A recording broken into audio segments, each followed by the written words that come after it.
وما كاش كيفاش تجوز الجمعة وما نديروش طعام بالمرقة في الدار. ككل بيت جزائري لازم يكون حاضر طعام تاعنا لا بغا في السمانة، ما كاش دار ما تفوتش السمانة ما يديرش طعام بالمرقة ولا طعام باللبن ولا المسفوس، يعني الكسكسي الجزائري العاصمي.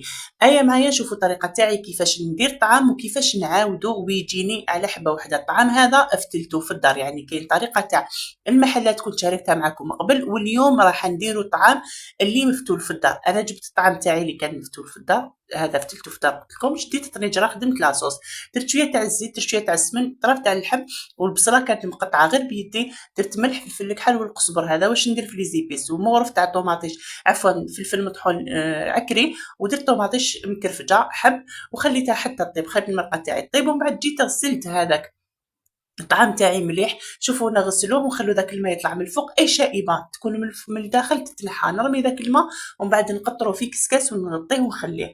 بعد مده نلقاه شرب نفركتو في قصعه ونديرلو شويه تاع الزيت، ومن بعد نديرو يتفور، فركتو كامل بيدي ونديرو يفور التفويره الاولى. بعد ما يفور لي التفويره الاولى نجيبو ونحطو فيه في ليان واحد اخر، ولا حطو فيه قصعه واحده اخرى، ومن بعد نديرلو الملح من الفوق ونشرب له الماء، خلي داك الماء يهبط كامل، درت له هنا تقريبا ريتله تاع الماء، خليتها هبطت، ومن بعد داك الماء نرميه، وهو الطعام تاعي نديرو في قصعه، ومن بعد نبدا نفركت فيه ونشمخ فيه ونبل فيه بالماء حتى يشرب الماء هذاك، يعني تقريبا الماء عينك ميزانك نتيا، راكي تمسي فيه بيدك وراكي تشوفي الى يحتاج طعام تاعك الماء.